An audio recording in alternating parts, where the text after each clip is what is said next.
어제의 헌법재판소에서 일어난 일들, 너무나 중요한 얘기가 어제 많이 나왔습니다. 영상 보겠습니다.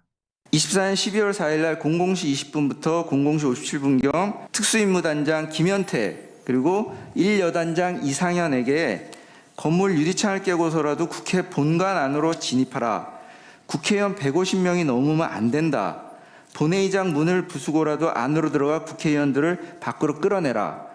대통령님 지시다. 문짝을 도끼로 부수고라도 안으로 들어가서 다 끄집어내라. 전기라도 차단하라. 뭐 이런 지시를 했다고 공소장에 있는데 증인 이게 맞습니까?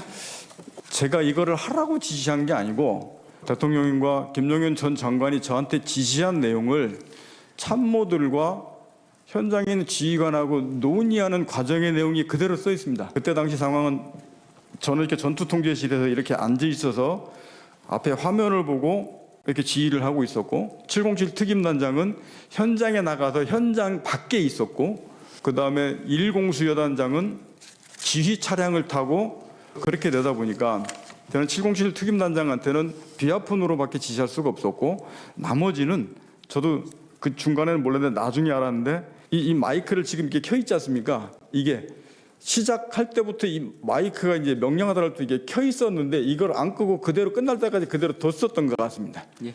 그렇게 하다 보니까 제가 얘기하는 것, 장관 지시하는 것, 뭐 대통령 지시받고 막 얘기하는 것 이런 내용들이 명령하달 때부터 끝날 때까지 예하 전체 인원들까지 이게 라이브로 생방송이 돼버렸습니다. 예, 알겠습니다. 1여단장은 자기 차량 스피커로 그대로 연동이 돼서 거기서 막 아는 내용들이 다 생중계에서 넘어갔던 모양입니다. 707 특임단장 같은 경우는 이 전체의 내용을 그때 당시는 몰랐고 제가 전화로 하는 사항들을 막 지시받고 하는 사항들을 이해해서 정도의 차이가 좀 있었습니다. 지금 상황 말씀을 해주셔서 잘 이해가 됐는데요. 어쨌든 이 공소장에 있는 이런 말들이 그 시간에 있었던 거는 맞습니까? 있었던 건 맞습니다. 예. 그러면 이제 여기 대통령님 지시다라는 표현도 있는데 이것도 분명합니까? 이런 내용들을 전파하면서 상의하고 논의하고 했었는데 제가 지금 돌이켜봐서는 아마 스피커폰으로 이 내용을 다 듣고 있었던 것 같습니다. 자, 이게 너무 핵심적인 내용이었습니다. 자, 우리가 이때까지 알고 있었던 그 많은 말들을 곽종근이 전투통제실에서 했는데 이게 마이크가 켜져 있어서 너무 많은 부하들이 다 들은 거예요. 그러니까 상황 봐서 곽종근이 자기가 유리하게 말을 바꿀 수가 없는 상황이 만들어진 겁니다. 곽종근의 사소한 실수, 마이크를 끄지 못하는 이 사소한 실수 때문에 곽종근은 그 당시 있었던 말을 있는 그대로 말할 수밖에 없는 처지에 놓여 있는 거예요. 자, 이거를 어떻게 반박할 수 있습니까? 자, 곽종근에게 이 말을 들은 수많은 부하들이 똑같은 증언을 할 텐데 그 당시에 곽종근 사령관이 이렇게 얘기를 했다라고 똑같이 증언을 하면 그걸 조합을 하면 사실이 완벽하게 구성이 될 수밖에 없는 거예요. 여기에서는 반박의 여지가 없는 겁니다. 저는 곽종근이 정의로운 사람이라고 생각하지 않아요. 자기 이익에 맞춰서 말을 바꿀 수 있는 사람이라고 생각합니다. 계엄이 성공했으면 곽종근은 엄청난 부귀영화를 누렸을 거예요. 그러려고 가담을 한 거고요. 김현태라는 사람은 말 바꾸기를 했죠. 곽종근도 마찬가지로 자기에게 불리하면 말 바꾸기를 할 수 있는 사람이라고 생각합니다. 그런데 마이크를 끄지 않는 실수를 함으로써 그 당시에 있었던 말을 자기가 유리하게 바꿀 수가 없는 상태.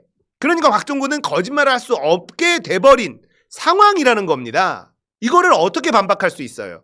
자, 그러면 윤석열 측에서 곽종근이 하는 저 말은 거짓말이다라고 공격을 해야 되는데 이 공격이 안 먹힌다는 겁니다. 왜냐?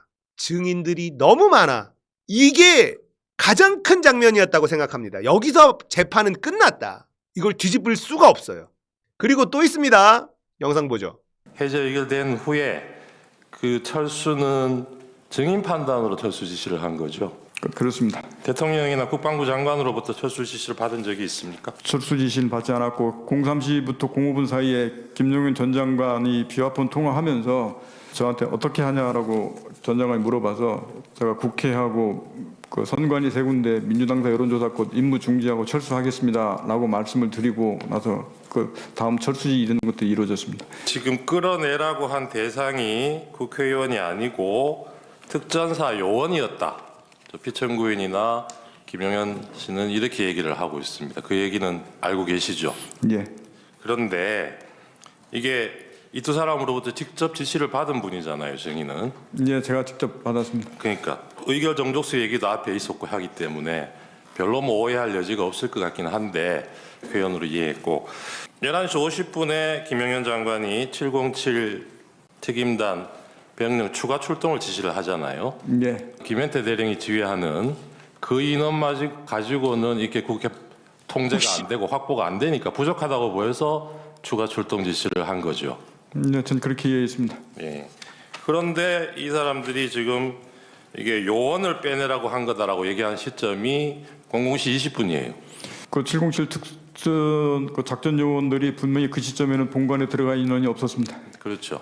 김현태가 들어간 유리창 깨고 들어간 게 00시 36분 그 정도죠. 34분. 4분인가 저는 그 정도로 기억합니다. 34분이고 증인하고 통화한 게 36분. 36분 그때 통화했습니다. 그렇죠.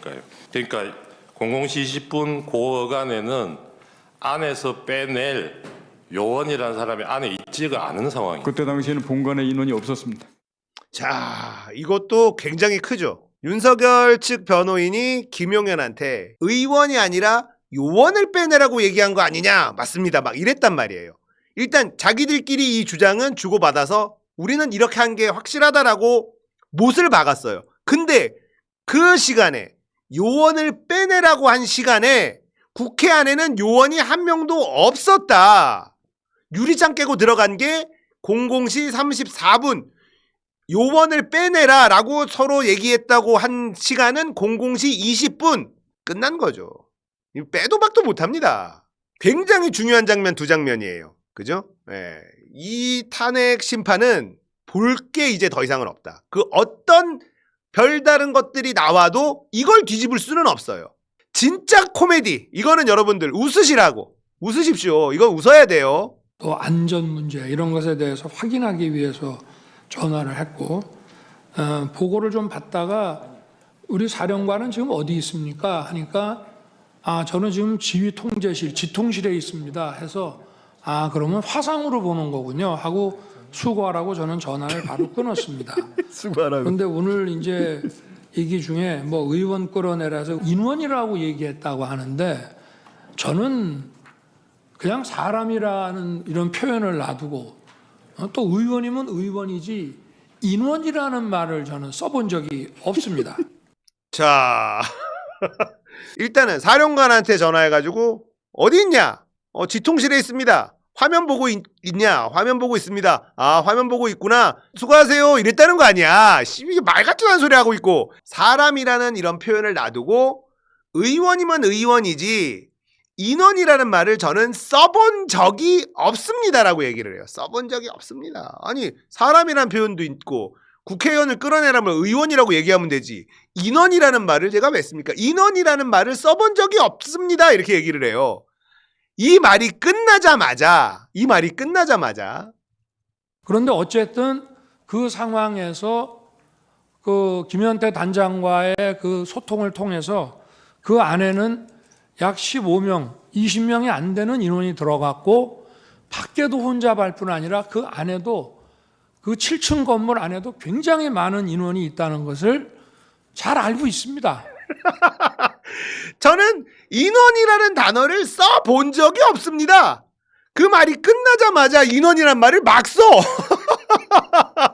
15명의 인원, 수많은 인원이란 말 잘도 쓰네.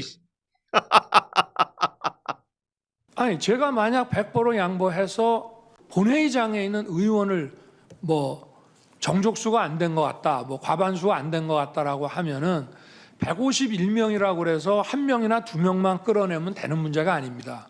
만약에 저나 장관이 의원을 끄집어내라는 취지의 얘기를 했다면 그냥 즉각 이거는 지금 현재 상황이 이렇기 때문에 그 우리 병력으로는 불가능합니다라고 얘기하는 게 상식이지 그거를 묵묵부답을 해놓고 이거를 어떻게 해야 되나라는 얘기를 했다는 것인데 제가 오늘 그저께 상황과 오늘 상황을 보니까 12월 6일 바로 이 홍장원의 공작과 12월 6일 우리 특전사령관의 김병주 TV 출연부터 바로 이 내란 프레임과 탄핵 공작이 저는 시작된 거로 보여지고요. 제가 법정에 와서 그저께 상황, 오늘 상황을 보니까 이것이 12월 6일부터 시작이 됐구나 하는 생각을 아주 강하게 가질 수밖에 없고요. 자, 공작이랍니다. 공작이라고 하는데 이제는 더 이상 변명할 게 없으니까 이거는 내 부하들이 나를 음해하기 위해서 만든 공작이다. 부하들이 자기를 내란범으로 만들어서 공작을 한 거다. 우와, 대박이죠. 어떻게 계엄을 네가 선포했어. 부하들이 계엄을 선포한 게 아니라 어떻게 이걸 공작을 할 수가 있어, 부하들이. 이렇게 말하는데 여기에서 의미 있는 단어가 12월 6일입니다. 12월 6일. 이때 모든 게 부러진 거예요. 자, 12월 6일에 김병주 의원과 박선원 의원이 유튜브를 켜고 곽종근을 만나러 부대로 쳐들어갔죠. 그때 당시에 두려운 마음을 갖고 그 부대에 갔다고 해요. 곽종근도 12월 3일에 계엄했죠. 선포하고 12월 4일 새벽에 막 하다가 해제가 됐죠. 이거 어떡하지? 어버버버 하고 있는 12월 6일이었습니다. 김병주 의원과 박선원 의원이 유튜브를 딱 켜고 부대로 쳐들어갔어요. 그날 만나서 곽종근이 생각을 정리할 수도 없고 뭐가 나한테 유리하지라는 걸 잘 알 수도 없는 상태에서 술술술술 말해버린 게 있는 겁니다. 12월 6일에 모든 게 부러져 버린 거예요. 제2의 계엄도 불가능해진 게 결국 12월 6일 김병주 의원과 박선원 의원이 직접 움직인 그 사건이 어마무시하게 중요한 사건이었다라는 걸 윤석열의 이 발언에서 알 수가 있습니다. 12월 6일 날 모든 게 끝났구나. 이때가 없었으면 말 맞추기라도 하고 뭐라도 해서 이걸 빠져나갈 수 있었을 텐데 12월 6일 날 김병주 의원, 박선원 의원이 곽종근 만나고 누구 만나고 줄줄줄줄 자백을 받아버려. 이게 너무 뼈 아팠던 것 같아요. 김병주, 박선원 의원 이번 계엄 내란에 진짜 혁혁한 공을 세웠죠. 박선원 의원은 지금도 엄청난 활약을 하고 있습니다. 너무 똑똑해. 국정원 짬밥 그냥 먹은 거 아니야. 엄청 날카롭고 최상목한테 쪽지 받았는데 어떻게 접었습니까? 세로로 접었습니까? 가로로 접었습니까? 막 물어보더니만 뒷주머니에 넣었나? 근데 검찰에 이걸 낼 때는 다림질했습니까? 접힌 흔적이 없잖아요. 최상목 어버버버 대박이었죠. 거기다가 또 헌법재판관 임명하는 거 어디에 헌법 어디에 여야 합의 문구 있어? 영어로 번역한 거 우리나라에서 외국 사람들 보라고 우리 헌법 번역해 놓은 거 여기에 있어? 이러면서 자기도 영국 유학파라는 걸 쓰면서 하면서 공격을 하는데 최상목이 아무런 답을 못합니다. 너 위헌하고 있는 거야. 탄핵이야 너. 딱 이렇게 나오는데 이야 박선원 진짜 똑똑하고 국정원에서 잔뼈가 굵은 게 괜히 있는 게 아니구나. 딱 빌드업 하면서 막판에 탁 치는 거나 너무너무 속 시원한 장면들이 어제 많이 나왔죠. 근데 중요한 건 이 장면에 다 들어있다. 일단은 곽종근이 얘기한 마이크를 켜놔가지고 자기가 전투 통제실에서 있는 참모들하고만 얘기하고 있었는데 그게 대통령 지시고 뭐하고 전기를 차단할까 뭐 할까 뭐 끌어내고 뭐 이런 얘기를 막 하고 있는 게 마이크를 타고 부하들한테 전부 다 흘러나갔다는 거. 그 상황 때문에 곽종근은 자기에게 유리하게 아니면 누군가 짜고 이런 진술을 할 수 없게 된 상태라는 게 드러나면서 게임이 끝나버린 거예요. 이제 누가 나와서 무슨 진술을 하고 무슨 얘기를 해도 끝이에요. 이것만큼 핵심 증거는 없습니다.